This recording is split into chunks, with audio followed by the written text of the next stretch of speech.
नमस्कार दोस्तों, स्वागत है आपका एक्सपीरियंट इन्फो में।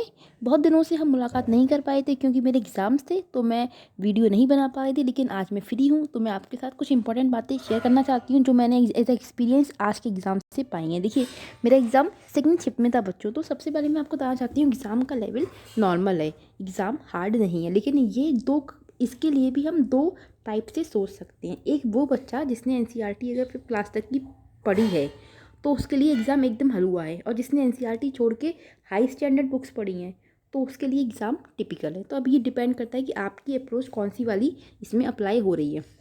देखिए, सीडीपी में जनरली आपके जितने भी टॉपिक दिए हैं, उसने हर टॉपिक से क्वेश्चन पूछा है, चाहे वो आपका मेंटल हेल्थ हो गया। एक क्वेश्चन था मेंटल हेल्थ से कि मेंटल हेल्थ की डेफिनेशन क्या है। ये क्या होती है, एक तरीके से सोशल बीइंग के लिए होती है। और फाउंडेशनल स्टेज का जो पीरियड था हमारा 3 से लेकर 8 तक का, वो पूछा गया था। और ये पूछा गया था कि जो पहली स्टेज होती है वो कौन सी होती है। मॉरल डेवलपमेंट से क्वेश्चन थे हमारे, जो कोल वर्क का है, जो कि मैंने आपको बताया था कि आप लोग पढ़ लेना। इसके अलावा प्याजे की जो फॉर्मल ऑपरेशन स्टेज है, सीटिंग अरेंजमेंट हो गया, मिसिंग नंबर्स हो गए, क्लास 5 तक की मैथ्स ओनली। देखिए, मैथ्स का लेवल एकदम हलवा है। मैथ्स में इवन रीजनिंग इंक्लूड अगर मैं कहूँ तो उसमें आपसे जो आपके कैलेंडर के क्वेश्चंस होते हैं वो पूछे जा रहे हैं। उसमें आपके जो मिसिंग नंबर्स होते हैं वो पूछे जा रहे हैं। उसमें जो लेवल है आपका 5th क्लास से ऊपर गया ही नहीं है। इसके अलावा रिमझिम से 8-9 क्वेश्चन थे। तो देखिए, सारा जो खेल है ना वो इस रिमझिम का ही है, बाकी पेपर में कुछ नहीं है। और मेरे जो सेट था बच्चों, उसमें 8 से 9 क्वेश्चन थे। क्वेश्चन कुछ सिंपल नहीं थे। कुछ क्वेश्चन में पूछा गया कि चैप्टर का नेम दे दिया, और पूछा गया फिर कि जो चैप्टर है ये कौन सी, मतलब ये एकांकी है या विधा है, या फिर ये कोई पोयम है, क्या है ये चैप्टर कौन सी चीज़ की रचना है। जैसे आप लोग समझते हैं कि एकांकी होती हैं, विधा होती हैं, कविताएं होती हैं, है ना। या फिर पूछा गया कि चैप्टर के बीच से उठा के कोई सेंटेंस की इसके बाद क्या हुआ। या फिर पूछा गया कि इस बारे जो ये जो चैप्टर है, ये जो स्टोरी है, इसमें इस वाला जो कैरेक्टर है उसका नाम क्या था। या फिर मैं कहूँ एक सबसे अजीब क्वेश्चन, इस बार बच्चों जो हमारे हिंदी के चैप्टर्स हैं उनके राइटर्स भी पूछे जा रहे हैं। तो ये सबसे टेढ़ी चीज़ जो निकाल हमने देखी। 8 से 9 क्वेश्चन थे मेरे सेट में, जिसमें से 2 से 3 क्वेश्चन ऐसे थे जिसमें सीधे सीधे उसने राइटर नेम पूछे हैं चैप्टर का नाम देकर। तो ये थोड़ा टिपिकल वाला पोर्शन है, मैं भी इसमें उलझी थी फिलहाल। बाकी सारा ईजी है। रही बात बच्चों ईवीएस की, तो ईवीएस हार्ड नहीं है, मैं हार्ड नहीं कहूँगी ईवीएस के लिए। ईवीएस आपका पूरा पूरा फिफ्थ क्लास तक की अगर आपने एनसीईआरटी पढ़ी है तो आपके लिए ईवीएस ईजी है। तो वो ईवीएस में ना तो आपकी ज्योग्राफी आ रही है, ना ही हिस्ट्री आ रही है, ना ही साइंस का टेस्ट है। एक क्वेश्चन था बस, वो भी था बॉक्साइट को लेके कि जो आपका आयरन होता है उसका जो आयक्स होते हैं, जिसको हम ओर्स कहते हैं, वो कौन सा नहीं है। तो ये जनरल क्वेश्चन था। इसके अलावा स्टेटमेंट वाले क्वेश्चन थे, वो एकदम बेसिक। अगर आपने ईवीएस पढ़ा होगा एनसीईआरटी का, तो उसमें जिस तरीके से बच्चों की जो लैंग्वेज में स्टेटमेंट दिए होती हैं, सेम वही लैंग्वेज उठा के उन्होंने ईवीएस में रखी है और उसके अकॉर्डिंग क्वेश्चन पूछे हैं। ईवीएस भी आपकी नॉर्मल ही है, कुछ हार्ड नहीं है कि इतना जो हुआ मचा था। मैंने भी जो पुराने एनालाइज देखे थे उसके अकॉर्डिंग। लेकिन ईवीएस का लेवल सिंपल है। आपको ना ही भूकंप पढ़ना है, ना ही ज्वालामुखी पढ़नी है, ना ही नदियाँ समुद्र वगैरह कुछ मत पढ़िए। कुछ नहीं पूछ रहा है, वो कक्षा 5 से ऊपर बढ़ ही नहीं रहा है। आप अपने दिमाग में सिर्फ कुछ पढ़ सकते हो तो इतना पढ़ो, क्लास 5 से ऊपर मत जाओ।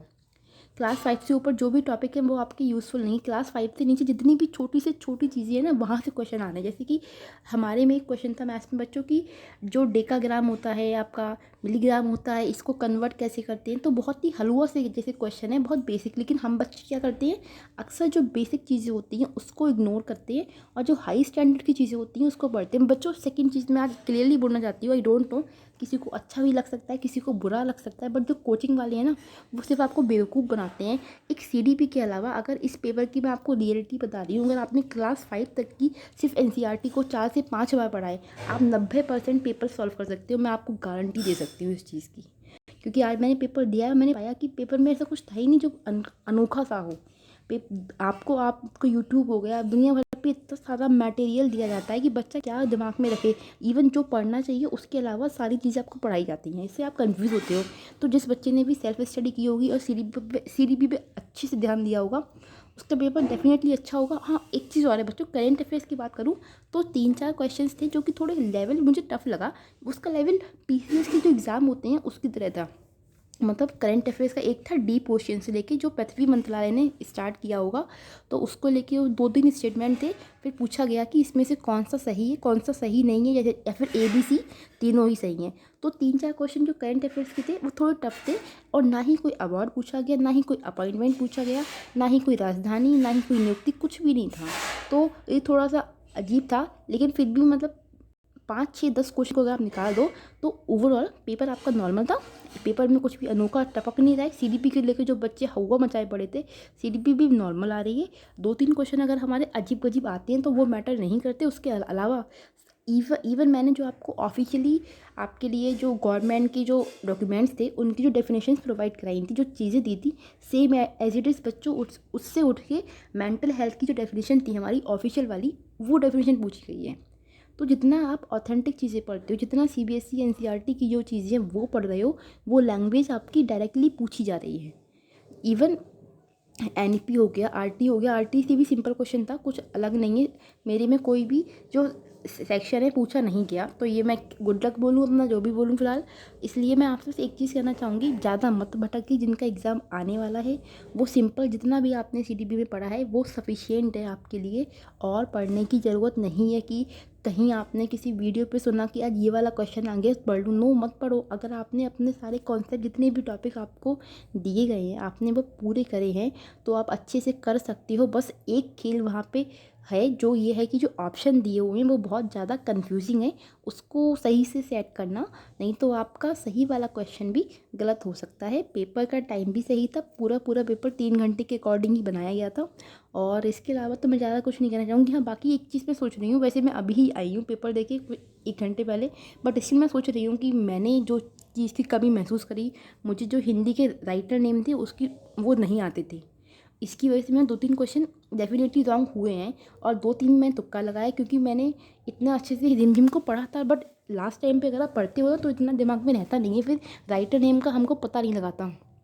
तो मेरी एक छोटी सी कोशिश रहेगी कि मैं क्लास 3rd 4th 5th के जो राइटर हैं वो छोटी छोटी वीडियोस बना के आपको आज ही डाल दूँगी। आप लोग उसको 1 बार सुन लेना, 2 बार सुन लेना, 1-2 क्वेश्चन आपको वहाँ से देखने को मिल जाएंगे, क्योंकि रिमझिम का बहुत बड़ा खेला हो रहा है हमारे में। तो 9-10 क्वेश्चन मैटर करते हैं बहुत ज़्यादा। इसके अलावा पेपर में बाकी कुछ नहीं था। अब आप लोग ज़्यादा चीज़ों भटकना मत। सिंपल है, CDP में जितना पढ़ा है उसको मल्टीपल टाइम्स पढ़ लो, बार बार रिवाइज कर लो। आप जितने भी क्वेश्चंस आते हैं कर लोगे। 2 दिन नहीं कर पाओगे कोई बात नहीं है, कोई गम की बात नहीं है। और EVS का मैंने आपको बता दिया, रीजनिंग भी हलवा सी आ रही है, मैथ्स का लेवल बहुत डाउन है, मेंसुरेशन हो गया, वो सारी चीज़ें पूछ ही नहीं रहा है, ज्योमेट्री हो गया, छुआ तक नहीं है उसमें ज्योमेट्री को, क्योंकि क्लास 5th में ये सब चीज़ें होती कहाँ हैं इतना हाई लेवल पे। तो बिल्कुल बेसिक चीज़ें आ रही हैं। तो अपने जो भी बच्चे आगे एग्ज़ाम देने वाले हैं, मैं उनको बस यही एडवाइस देना चाहूँगी कि अपनी तैयारी को सिर्फ क्लास 5th तक ही को लेकर सीमित रखें। ज़्यादा हाई स्टैंडर्ड पढ़ने के पीछे ना भागें। ये जो आपको जितने भी कोचिंग सेंटर्स हैं उन्होंने खूब सारा बल्कि मटेरियल प्रोवाइड किया है, उसका कोई रोल नहीं है, कुछ नहीं पूछ रहा है वो आपसे। अगर आप उससे बेटर है NCERT को पढ़ लें 5th क्लास तक की, तो आपकी चीज़ें बहुत बहुत बहुत बढ़िया हो जाएंगी। तो बस एक छोटी सी वीडियो दी आपको बताने के लिए, अपने पेपर का एक्सपीरियंस बताने के लिए, जिससे आगे आने वाले बच्चे जो गलती मैंने करी वो आप ना करें। मेनली मेरा रिमझिम वाला पोर्शन बच्चों अच्छा नहीं गया, क्योंकि 8-9 क्वेश्चन थे जिसमें से 3-4 के मैं श्योर हूँ कि मैंने सही किए हैं, 4-5 में तुक्का लगाया है फिलहाल। राइटर नेम काफ़ी कंफ्यूज करता है, मुझे शुरू से ही बड़ा बेकार लगता है ये वाला पोर्शन जिसमें राइटर नेम पूछे जाते हैं। बट मैं ट्राई करती हूँ अभी आपके जल्दी से वीडियो बना के डालती हूँ, आप लोग उसको पढ़ लेना, आप लोग उसको देखना, वो आपके लिए कहीं ना कहीं काम आएगा। इसके अलावा ऑनेस्टली बताती हूँ, पेपर बिल्कुल नॉर्मल आ रहा है, पेपर का लेवल बिल्कुल नॉर्मल है, चाहे CDP हो EVS हो, कुछ भी हाई नहीं है। बस डिपेंड करता है कि आपने तैयारी कैसी की है, आपने NCERT को कितना छुआ है, कितना नहीं पढ़ा है, और किस लेवल पे आप पढ़ रहे हो। ज़्यादा मत, मैं तो इवन आज का बच्चों करंट अफेयर्स देख के मुझे लगा कि अवार्ड्स पढ़ना, अपॉइंटमेंट पढ़ना बेकार है, आ तो रहा नहीं है। 3-4 नंबर के पीछे हम बाकी जो 60-60 नंबर की CDP है ना उसको इग्नोर ना करें, तो मेन फोकस करें CDP को जितना अच्छे से आप लोग कर सकते हैं। जो भी आपने अब तक पढ़ा है उसको रिवाइज़ करो, बस इतनी सी बात थी। और वो जो वीडियोस होंगी आज रात में आपको मिल जाएंगी, मैं अभी बनाने बैठती हूँ, फिर आपको जल्दी ही प्रोवाइड कराऊंगी। तब तक के लिए tata bye bye, take care, पढ़ते रहिए, कंफ्यूज मत होइए, ज़्यादा भटकना मत। जितना पढ़ा है उतना मोर देन इनफ है, सफिशिएंट है आपके लिए, और आप सब कर सकते हो। बाय।